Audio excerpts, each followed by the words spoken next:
Hey guys, so this lesson's going to be a little different because I usually write out my lessons before I record them. That way it's more drilled down and I'm not going off on tangents and it's a little bit more focused in.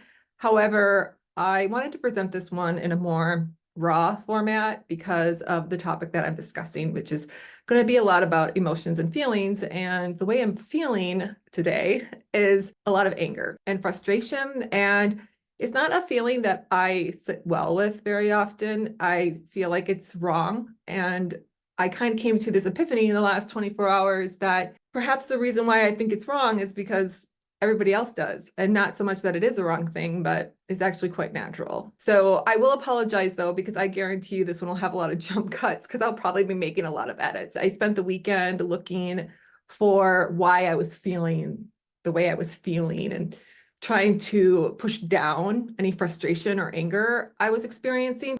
And that's something that I've felt for a very long time. Obviously, I've shared my past as much as I can so far in these lessons, and I never felt wrong prior, but my ex made it very wrong for me to feel that.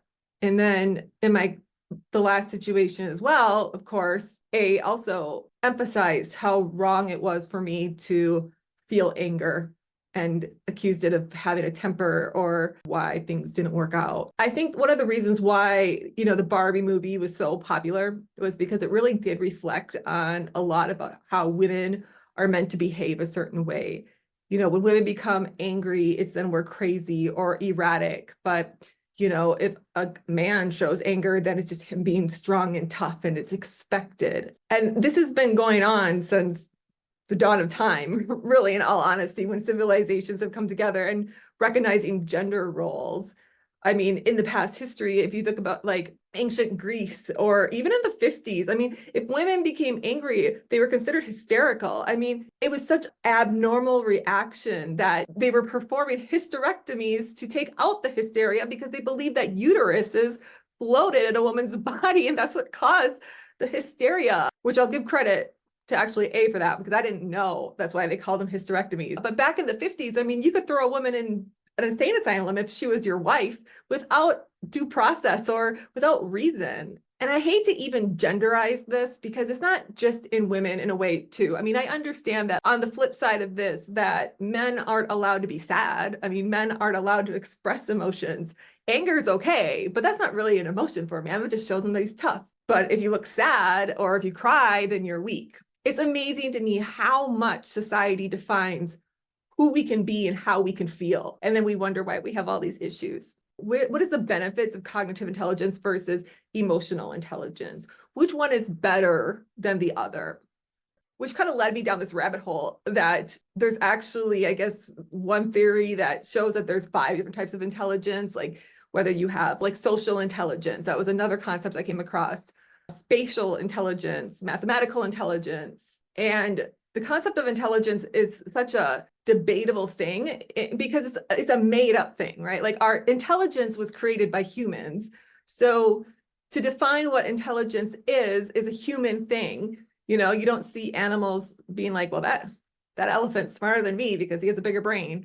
I mean, humans have been obsessed about intelligence for a very long time. The whole eugenics movement was due to create the most intelligent person. And thousands of people were sterilized if they had learning disabilities or if their intelligence level wasn't considered, or even their race wasn't approved of. Humans have fucked up so many things throughout history, and we're still doing it. We're just doing it more on a outward basis, I guess. And now we're using social media as a platform to shame others, or now it's turned into like, instead of a woman being hysterical, then she's crazy or borderline. And so now we've created labels around it. What defines the perfect person? There is no such thing. So my big thing was trying to understand cognitive dissonance because I was worried that I was experiencing it or dealing with it per se, because cognitive dissonance is when you have a belief that doesn't match your behavior, or your behavior doesn't match your beliefs or something you value. So it's often seen in abuse relationships, because when we put somebody like and say, well, they didn't mean to do it because they're just dealing with some kind of trauma, or this is not really who they are. You rationalize it. It's a way to rationalize someone else's behavior. And so I was debating this with AI, which I use a lot of AI for understanding some things because the AI is not supposed to be biased. I've made it clear I'm a pretty spiritual person. I follow human design, I follow astrology, but even that in a way can create cognitive dissonance because what we believe doesn't seem logical, so we'll rationalize it. And this is seen in the form of twin flames. Now, I've yet to do a video on this, which I will do eventually, but it's a touchy subject for people because I know a lot of people believe in the twin flame thing, and I think it's beautiful. I'm not saying that it's not true. I don't know. It could be. There's no way to prove it. It doesn't make logical sense to me. It doesn't make biological sense to me. I mean, yes, it's this ideal that, you have to go through suffering in a relationship with somebody, or you connect with somebody on this different level, that it causes all this transformation and change, and then you separate, and you come back and you are this beautiful couple. I mean, for fuck's sakes, like if that's true, then that would be perfect for me because that would fit my last narrative beautifully. And some people say it could be friends or brothers or family, and that's great too. But I think on the romantic level, the point of it is that they call it the twin flame journeys. It's the chaser and the runner, it's the avoidant and the anxious attachment, the narcissist and the empath. That is the story of the twin flames. The narrative, though, behind it is the problem, is that this narrative came out a very long time ago in the 70s. A woman wrote this book. But most people, they pick and they choose the story behind the book, or they use a story out of the symposium, which again, I'm going to do a video on this. I'm not going to go into this subject. However, it brings us back to this narrative that we create in our minds because it fits the narrative of what's going on in society today. Like in the 70s, relationships was more about standing by your man and being the ultimate wife. So, or there was free love, and the dynamics have changed dramatically in the last, 50 years. But anyways, going back to cognitive dissonance, see, this is why I keep my story scripted. So I'll be honest, I really felt, or I was hoping that, despite everything that's happened between A and I, that I would have heard from him by now. He would have reached out and said he was sorry, because that's really what I wanted. I wanted to know that he was sorry and he felt bad for what he did, because he knew my history and he knew how hard this was for me. And according to astrology and solar eclipse and the new moon and the lunar eclipse and his progressed moon moving into Cancer, he should have done it. But this is where free will and fate, I guess, collide, because people have to want to change. They have to want to be better. And I was really hoping, or I thought, I really did. I really felt he was different. And I don't know if he is or not. This is where I started feeling like, am I just experiencing cognitive dissonance? Is this why, like, am I just rationalizing this? Am I using astrology and human design as a crutch to not see what is logically happening here? And so I fed the story into AI, which, yes, AI said, you are a textbook example of cognitive dissonance. And I'm like, oh, that's nice. But then I said, okay, well, the problem is, though, is that I don't know. I don't know the situation because I was never told the truth. So I asked, like, how do I know, though? How do I know that I'm rationalizing this? What if my intuition is telling me something different? What if what I felt is different than what I'm thinking? How do I mend this? How do I stop it? And one way to get rid of it is through mindfulness and radical acceptance. And I said, okay, well, if it's through radical acceptance, then I would have to radically accept the fact that my logical side or my prosecution side is 100% right and what I felt was wrong, knowing that I can't trust myself anymore. I go, so would that not be turning it into cognitive distortion? Because that would turn into black and white thinking. It was one way or the other. At which then it replied saying, like, yes, actually, it's a very nuanced way of looking at it and recognizing the self-awareness of how one's thought process works. So I really didn't come to a conclusion with it because I didn't want to have distortion. And there is a difference. So dissonance, like I said, is that conflicting feeling of when you have a belief, but your behavior doesn't match it and it causes stress or some distressful emotion. Cognitive distortion is our bias is towards the way we interact with the world and the way we think about the world around us. So it's like black and white thinking, predicting the future, overgeneralizing. I used these terms in my last lesson. And then, of course, cognitive bias. And bias is how we think based off of how we believe. So I was trying to figure out, what is the right way to be thinking here? So when we can recognize why we're feeling a certain way, that's why emotional intelligence is so important. But when you have the combination of both of them, you don't know when to stop the rationalization, which, I have gate 24 in my human design, which is the gate of rationalization. But then again, could that not just be dissonance instead of it believing like, oh, it's okay for me to think this way because I have it in my human design chart? And that's where the debate around astrology and human design come in and saying that it's fake because you have confirmation bias. But when I was talking about in my last lessons about the considerations before judgment, I actually took that phrase from astrology itself, because in horary astrology, you're not allowed to make a prediction per se, or allowed to call a judgment unless the chart is radical. And with that, there are rules, meaning like there has to be a certain degree on the ascendant. That can't be from 0 up into 3 degrees, or it can't be 27, 28, or 29. Those are indications that there might be something off in the chart. The moon can't be void, of course. The ruler of the ascendant must be matched the planetary hour. There are rules. And so that's where it's supposed to bypass confirmation bias. When it comes to emotional intelligence, it's recognizing that anger is, often said that it's a secondary emotion. Emotion is being brought up due to some other emotion. So whether it be hurt or pain or frustration. And so you start to feel anger. However, I will say my therapist actually made a really interesting point on this by saying that she personally doesn't look at it as a secondary emotion, that anger can be feeling that there's something wrong and it's a way that your body's expressing it. Now, when I say like I'm angry, I call it like my blood starts to boil. I feel like there's this overwhelming like pressure in me that wants to kind of explode. And that's the true feeling that I was experiencing. It was this pressure that of everything that's happening in my life right now. And I'm by no means complaining, because I don't want to sound off like I'm playing the victim here. My life is by far extremely easy compared to a lot of people's lives. And I'm not trying to downplay it either, but I just feel at this point in my life, I have so much being stacked on top of me, and it's hard. It's really hard. I should be used to it by now because I have the channel of mutation, and that channel is chaos to order. So it's somebody that experiences change all the time in their life. And it's just like, oh, and it usually comes in this chaotic way, and it pushes you forward into changing and to be a different person. And then everything settles down, and whatever comes out of it is supposed to be extremely beautiful. These are called format channels, and these are connected to the sacral and the root. And this is what really did actually help me understand human design and how it really impacts your life, because those channels, those 3 channels, so 42 to 53 is maturation, and then 3 to 60 is mutation, and then there's 9 to 52, which is called concentration, which is I've discussed in previous videos as well, because A has that channel.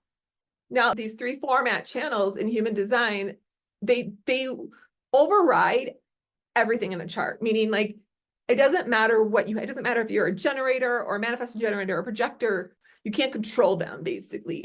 And for the mutation, what makes it the hardest is that it's a pulsing energy, meaning the rug is going to be pulled out from underneath you and you have no idea when it's going to happen. It's very unexpected. But when that happens, everything just stops and you feel stuck in the mud, because you're like, where am I supposed to go with this?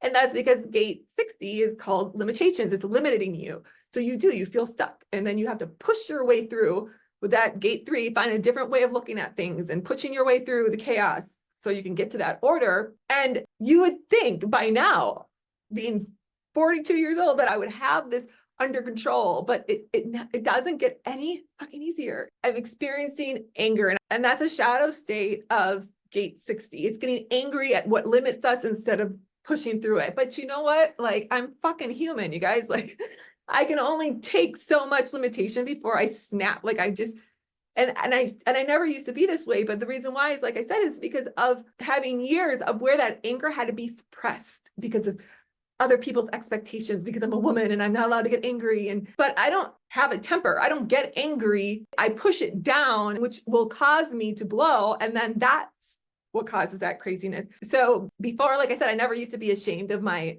anger, but this actually drills back down to almost 20 years ago. So I explained in a previous video that I was engaged for 70 years. He's my first love. He was the only person I'd been with, and he cheated on me numerous times. So I did end things, but I said I was very angry afterwards, because I was angry about the fact that he lied to me and didn't tell me. And I had to find out from friend of a wife that had been cheated on by another police officer, because he was a police officer. So, and in order for me to get through that rage, I used sex as a way to release it. Now, it's common for humans to have to physically release emotions. It's actually quite important. Why do you think break rooms have become so popular?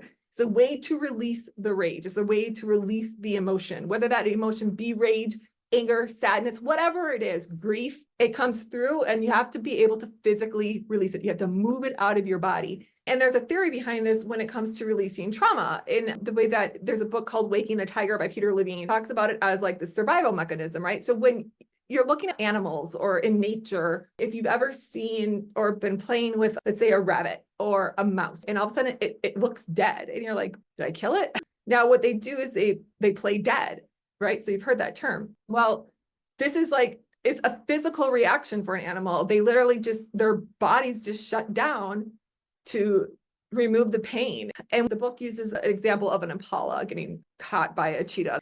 An impala will act dead, right? So the cheetah will bring it, let's say, back to the den. Maybe he doesn't want to attack the impala right at the moment. But if something happens where that cheetah like walks away or isn't paying attention, and that impala sees a chance to run, all of a sudden, all its systems come back on and you dash and you take off.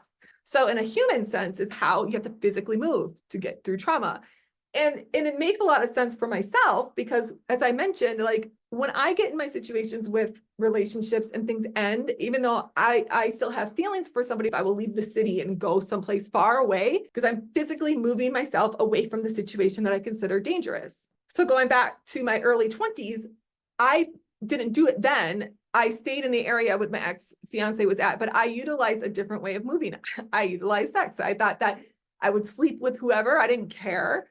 I didn't want to be in a relationship. I was angry. I was angry at men, like I said. So I dated men that were married or in relationship because I didn't care. I just didn't care.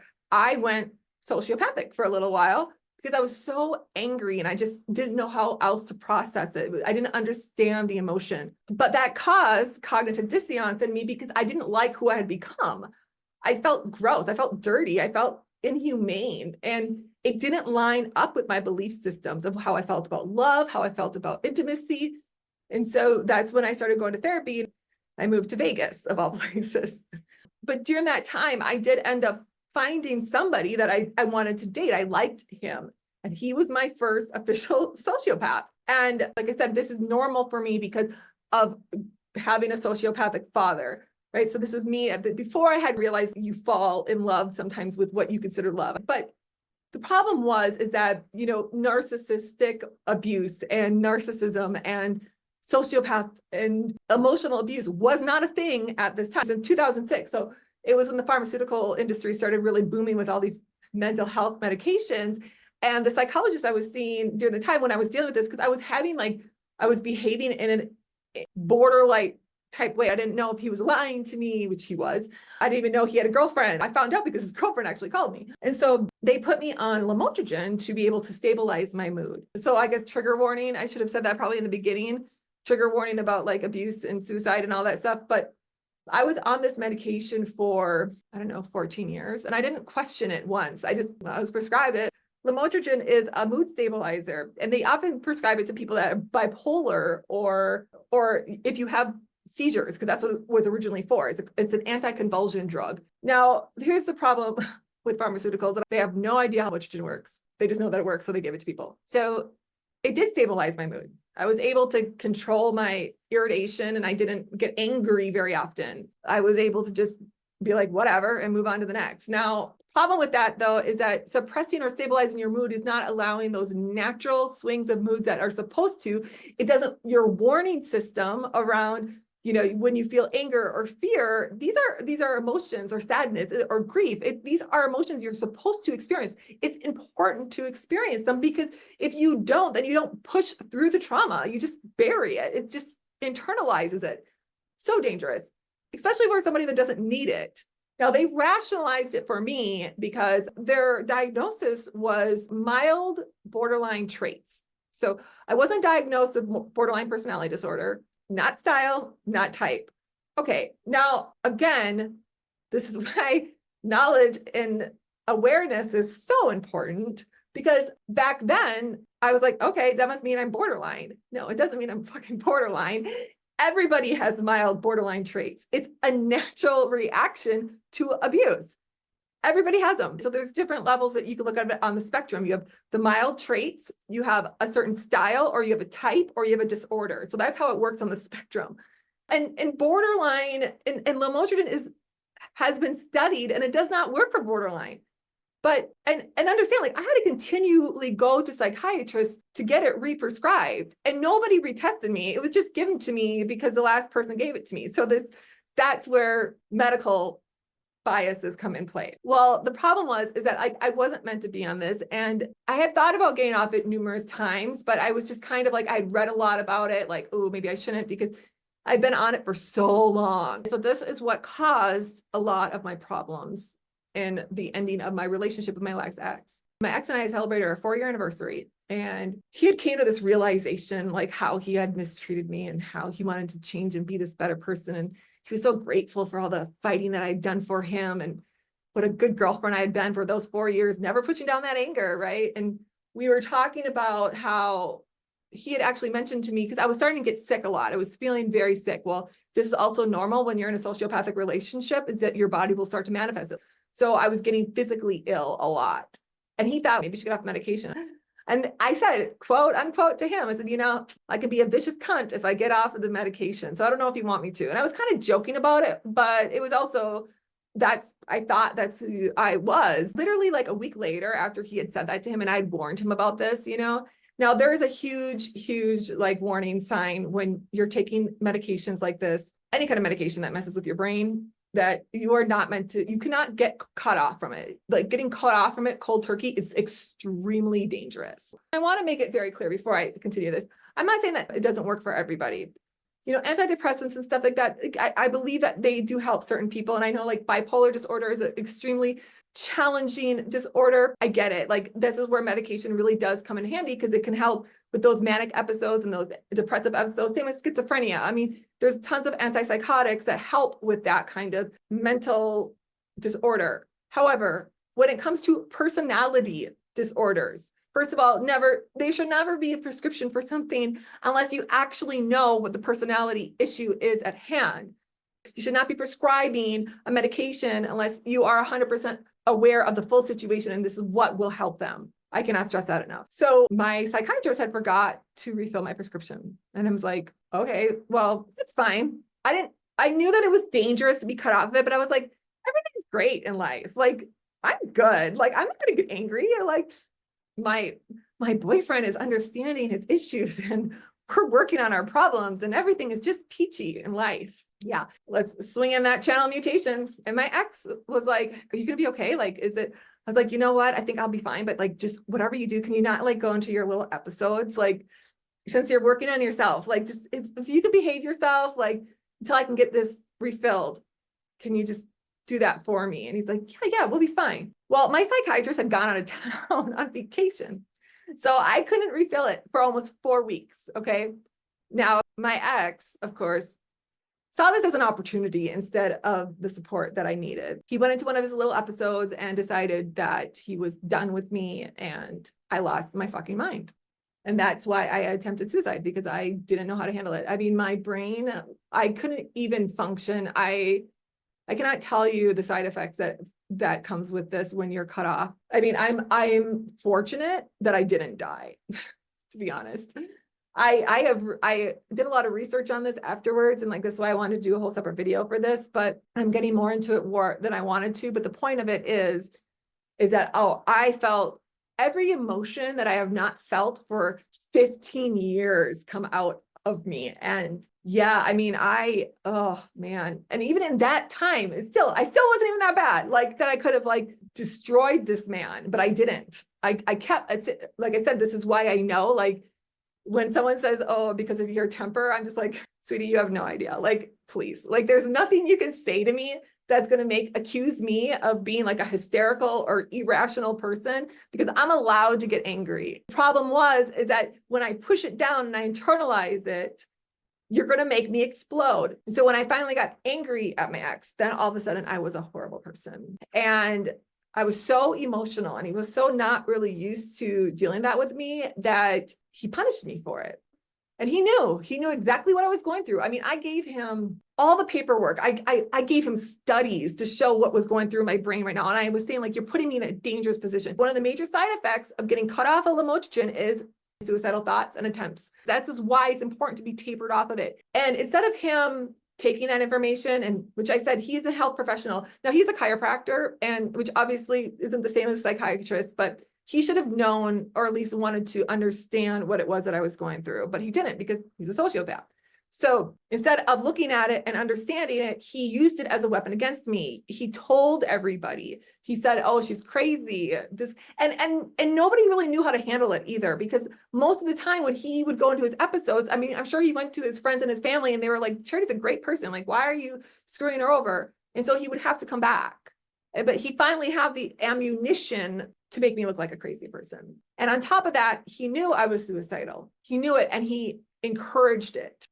So yeah, when you spend your life with somebody for that long, you live with them and you think you're going to spend the rest of your life with them, and knowing that they, in the end, would love to see you dead, it is a really disturbing feeling. And, despite all of that, I still felt bad for getting angry at him, because everybody pointed the finger back at me and was like, "You're not allowed to get angry." The second time that it happened was because he wanted me to. He pushed me. I had been prescribed Ativan during that time as well, because I was having these severe panic attacks, which again was normal because I had been cut off from a drug.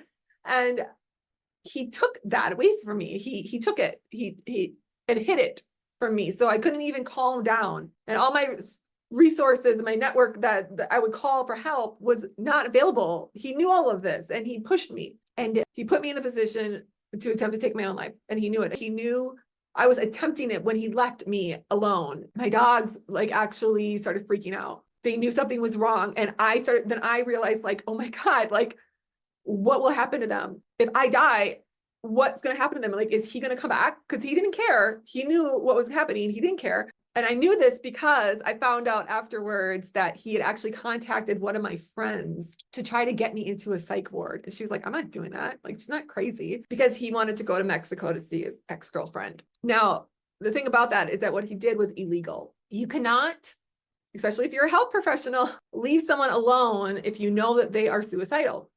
Now, in the state of Washington, which is where I lived at the time, that is actually a misdemeanor. It's a year in prison. And you would lose your medical license for it. In some states, it's actually considered attempted murder.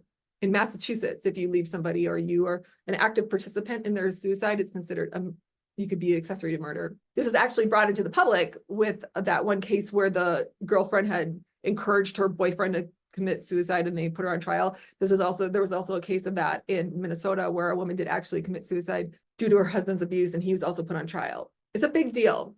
And that just kind of shows you the impact emotional abuse can have on a person. But besides that, he used my emotions as leverage against me. And so it was when if we wanted to talk, then he would talk to me. But if I cried, then he would threaten to leave. If I got angry, then I was a horrible person and evil and mean.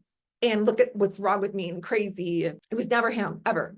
Or if I was able to emotionally express myself in a calm manner, and if I was able to sit down and be like, "This is how I'm feeling this way because I'm hurt by you," he would then take those emotions and use them for himself and saying, "Oh, I'm feeling this way because Charity makes me feel a certain way." He literally stole my emotions, because a sociopath is incapable of understanding emotions. So that was the only way he could express it. It felt that's what I mean by a violation. It's a violation of the truth and the soul. And you know what? And so I did leave Seattle. I left that area to get away from him, but then I allowed him back in my life because he considered he changed. You would think that somebody that would, attempt to kill you, you would be like, "Okay, that's enough." But again, I was stuck in a trauma bond and I was so convinced, and I felt so guilty and angry at myself for not reporting him, because everybody had said, "Oh, if you do, then you're the crazy one and you're the one that looks bad. So do you really want to do that?" Or he would come back at me and say, "Well, you're just being revengeful. You just want to destroy my life," because he felt he was above consequences. And his brother did the same thing. And his brother was a fucking therapist. So again, it was just this constant like learning that my emotions were wrong. Now I had gotten back on the medication because he told me to. Well, the problem is that when you go back on Lamotrigine after being off of it for 4 weeks, you are not allowed to go back on it full dose. Like you are supposed to be tapered back up. And my psychiatrist, who was obviously not very qualified at the time, just gave me the full dose. And I didn't know that. I didn't know I had to taper back up on it. And so that even fucked up more of my brain. So I got off it, got back off on it, full dose, all of this stuff. And so getting cut off of it, basically the dam breaks and you flood your brain. Getting back on it is like speeding down a highway and then slamming on the brakes and not expecting to hit every fucking car in front of you. There's no healthy balance between the two. I started researching a lot of this and being like, okay, I need to figure out my fucking life. And this is where I knew I had that background in psychology, and I was like, there's so much more here I don't know. And I started doing the research. And now I am no longer on Lamotrigine. I did taper myself off it properly a couple of years ago. And the moment that I got off of it, I had no more suicidal ideation. I felt like myself, and I allowed myself to feel again. Like, I'm like, oh, what a relief. But when I got myself involved with I knew that he had issues with emotion. And so I purposely dampened them, which I didn't allow myself to get angry when I should have. Now, how I should have handled the situation, reflecting back on it, is the moment that he decided that he didn't want to be exclusive anymore, instead of me getting mad, I pushed it down and I was like, let's talk about this. Let's see if we can make this better, right? I'm going to be the emotionally mature one here, and I'm going to help you through this. When I should have gotten mad, I should have been like, no, that's not okay. I'm not okay with this. I am mad about this because I feel like you have lied to me. Because if I would have allowed myself to get mad and be like, that's not okay, I wouldn't have gotten so angry when he acted in a sociopathic manner with me and blocked me. I wouldn't have gotten to that level, but I had pushed it down. Then I sat here and I fought for him, and I expressed how I felt, and I tried to go about it in all these different angles. Like, I didn't allow myself to just get mad and be like, this isn't okay. Instead, I felt like I had to fix it. I had to find the solution. I had to find the problem. I had to find the reason why, because that felt safer to me than feeling angry. Like, because he had said like, oh, because of my anger is the reason why he acted the way he did, which is bullshit. Complete bullshit, but it's still triggered in me because my ex used that. He did the exact same thing that my ex did. He used my emotions against me because he lacks the emotional intelligence of understanding why I was reacting the way he was, even though I was completely upfront with him about this. I told like, this is what my ex did to me, and this is why I reacted that way. And I told him about the things that I went through with my ex. So he knew. He was aware of it. So that puts him in a unique position should be more self-aware. But this is why being intelligent doesn't mean shit if you don't have emotional intelligence. And so trying to understand like where this anger is coming from too, I often think like, am I angry at A or am I angry at my ex? I don't know. Am I angry at both? Probably. Which is gonna bring me my last subject here is about love. I've often struggled with the concept of love. And I don't know if it's because when I found out in human design, like if you have an undefined identity, they say that people with that often don't know what love is. And that was very solidifying for me because I had always struggled with it, even as a child. But when I was 10, I wrote a book literally called What is Love? Why do you say you love me, but you don't act that way, Because of course that with my father and all that stuff. I have came to this theory, I guess, well, and it's not just my theory, other people have talked about this too, is that love is not an emotion. I believe that love is almost an intelligence within itself. It's definitely a motivation instead of an emotion. Now, what do I mean by that? Okay, so when it comes to emotional intelligence, one thing to understand is that emotions are temporary, right? Like how we feel one day, like even though I'm angry today and I'm sad and I'm frustrated, a week from now, I could be right as rain and super happy and laughing and joyful, at least I hope.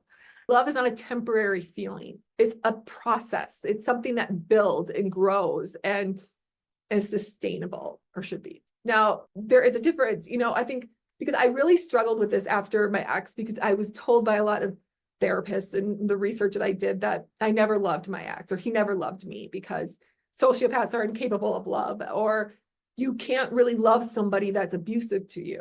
It doesn't mean that it's love. It's just a trauma bond. And that bothered me so much because I was like, ew, like, do you think, like, I don't know, I've never loved somebody, or are you saying that I've never been loved before? Because I mean, what about my ex-fiance? Did he not love me either? That was 7 years. Like, shit, like, what was that? Now, I would say in my lifetime, after contemplating this for a while, I'm like, okay, so what is love? How many people have I loved? Now, I said I fell in love with A, but did I? I do believe in trauma bonds, and 1,000%. Like, I definitely was in a trauma bond with my ex at that point, because there was a point where it was no longer about love. It was just me trying to fix him. And at that point, that was after I had moved to Denver and I got away from him, and then I allowed him back in my life here. We tried this whole long distance thing, which was the worst idea ever. But I did love him. I believed I loved him prior to that. I think about it as in a dedication, a loyalty, a seeing past someone's flaws and not caring about their trauma and not caring about their emotions or how they react, but standing by them. It's kind of like, music is a great tool for me to use sometimes when I'm trying to like really process things, because the lyrics are so important to me that I'm like, oh yeah, just one good song can really put things in perspective for me. And that song for this situation is I'll Stand By You by the Pretenders. And that is what I truly believe like is a great example of love. That, the quote of like, if you're mad, get mad. Don't hold it all inside. Come and talk to me now. And it's like, guess what? I get mad too, and I'm still here and I want to be here for you. I'll stand by you despite all of that. That is what love is to me.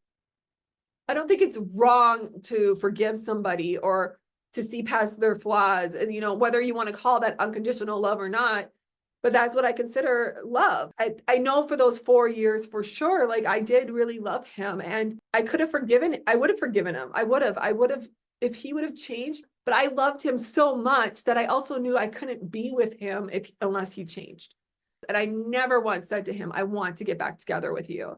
I said, I want you to be better. I want you to be a better man. And then we can talk about this.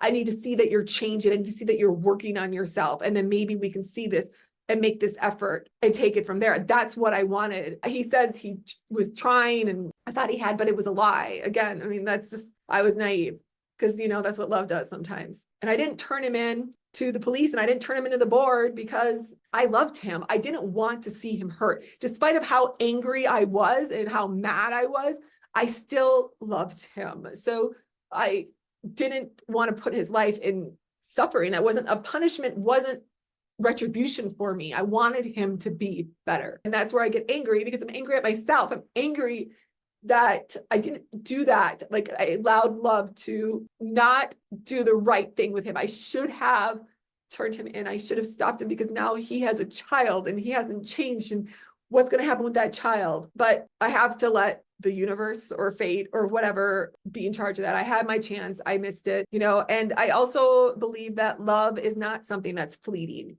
I get that. Like, love can end, right? But I think that there's always a part of you that still loves that person. Like, you can fall out of love. I don't think that it's something that can just be cut off. Maybe it can for some people, but I don't see it that way. It was really hard for me when my ex started dating somebody right away. Like, after we ended things, I was like, oh my God, that it felt so dirty to me. Like, how could you do that? Like, I can't date somebody right now. Like, I love you. Like, and so, and I mean, and I will always, a part of me, I'm sure, will always love the part that I thought was true with him. Like, I don't believe that love ever really truly goes away. There's always going to be that little piece of your soul that connects with it. So when it comes to A, granted, our time was a lot shorter, and I didn't get the chance to grow the love that I had for him, but I did think I got to a point where I did have a love for him. And that's why I have to leave, because I don't, he said in that email, like, he wants me to move on, but he knows me well enough, I believe, that we spent enough time together that he knows how I felt about, like, I don't believe that people can just move on quickly. It doesn't work that way. Once you get to a certain level, it just doesn't, you can't just be like, oh, too bad, I'm good. I'm over it. And I do still care about him. And I do, despite everything, despite the fact that he blocked me, despite the fact that 4 months have gone by and I haven't heard a fucking peep from him other than a shitty email that wasn't even true. I'm angry at him for not stepping up. I'm angry at him for not being who he said he was. I'm angry at him for asking me to fight for him, but him not fighting for me. I'm angry at the fact that he asked me to care about him and asked me to be open and trust him, only for him to turn around and be the exact opposite of that and hurt me. That's why when they say, like, anger is a secondary emotion, it's not that I'm angry, it's that I'm hurt. yeah, I am fucking hurt, but I'm also fucking angry about it. And I'm okay with that because I get to be angry. Like if I don't feel this anger, I'm never going to ever move on. Because and that's another part of this is like people say like you're not allowed to feel anger or you should just forgive people and everything's going to be fine because the more the anger that you hold inside towards somebody else is just poison. It's a poison that you're putting into your body and then you're projecting it outward and you're going to feel poisonous. No, it's not. It's not. It's not a poison to me. It's just a process. It's a process of emotions. I should be able to. That's a part of a grieving process is anger. That's why people get mad when people die. Like they get angry at the God or they get angry at the universe. I fucking gave you my loyalty and my heart and my confidence and my trust and you betrayed that. That is not okay. I get to be angry. And I also get to be a little bit angry at astrology too. I feel like I'm kind of in this stage right now where I'm just like, you know what? I should have known better. This is where like spiritual intelligence is also important. It's another form of intelligence that I think that is really, really important to have because I became too reliant on it, you know, and I don't know. I still, like I said, I don't know what his problem is. I don't know why it didn't work out the way it was supposed to. You know, I thought for a moment, I did think for a short second too, I'm like, is this the universe trying to show me like, oh, twin flames is a thing and that I'm wrong on my belief on this? But I'm like, yeah, I'm not going there. I refuse to go there. I just can't. All I know is like the time that I just spent with him was an experience that I had not experienced before. No matter everything that transpired or how things ended and what he did or what I did or how it all played out. The 4 months that we did spend together were extremely special to me. And I did feel a lot of joy and happiness with him. And I just have to accept it and move on and move forward. And I think that another, honestly, a reason why I'm angry is because I have had every time, like when things are meant to be a certain way, like things do just fall into place for me. It was difficult for me to leave Seattle because I was like, oh my God, what if I'm making the wrong decision? Like, what if I'm supposed to stay here and things are going to work out with me and my ex and I'm running away from my problem because I think about that sometimes, like, am I just running away? But I realized like when I found the place that I'm living at now, like it all worked out. Like it just fell into place. Just like every time I've moved, it's always worked out.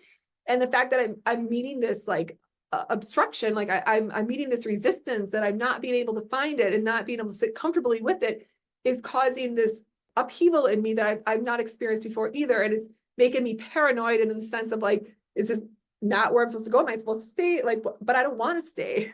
So yeah, I do believe that like I did truly fall in love with A. And so for me to say, I don't know what love is, I think is an ignorant statement on myself because I do know what love is. It's stronger than fear. It's stronger than anger. It's stronger than sadness. It's stronger than grief. It is not an emotion. It's an identity within itself. And so I'm going to call it love intelligence because I'm intelligently aware and I can get in my moments and I get to be angry and I'm going to feel that anger and I'm going to say, oh, I hate the world today. But you know what? Tomorrow I'm going to feel different because I got to push it through. I think the most thing that I'm angry about though is the fact that I didn't get the truth. It angers me because I just did not believe he would do that. I do truly believe, like if I had to choose the truth, if I have to choose a narrative, whether it's cognitive dissonance or distortion or a bias, I don't know. But if I was to just go with my gut and really feel into this, it would say to me that what we experienced in that short time was overwhelming for him. He didn't expect it. He didn't expect meeting me. I didn't expect meeting him. He did not expect this connection. He didn't expect to fall in love either, because I do believe that. I felt that from him and that it just scared the shit out of him. But even if that's the case, and that is the truth, well, guess what? I'm still mad, still angry, because guess what? If you're going to choose your fear, yeah, then you don't deserve it. I'm sorry. All I know is that it wasn't supposed to go the way that it did. And it pisses me off. It pisses me off that it ended up being this way instead. But this is just part of the journey. This is just part of my path. And the whole point of this video though, is just to show like, it doesn't matter how smart you are. It doesn't matter what intelligence you have. There's so many different types of intelligence. But the most important thing is like, it is okay to feel how you fucking feel. It is okay to be angry. It is okay to be sad. It is okay to feel anyway. And you know what? If you want to be fucking crazy, be fucking crazy. As long as you're not, hurting anybody physically or yourself. That's the most important thing. But if you try to push down your emotions, if you try to bury them, if you don't allow yourself to feel how you're supposed to feel, you're going to end up like me, where you're going to end up snapping. And that's never a good place to be. Find a therapist that can help you with this. Like I said, I'm going to end this probably every lesson with this, is because I do believe that, like, even though I struggle with psychology and the practice of it, when you find the right therapist, it can do wonders for you.